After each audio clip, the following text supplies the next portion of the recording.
Installing a hot swap power supply unit.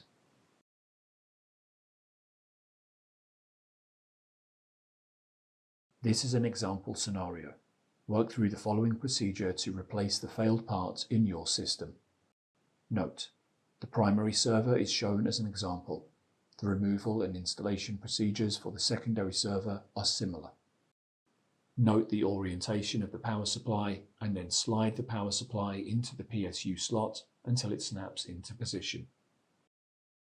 Plug in the AC power cord on the power supply.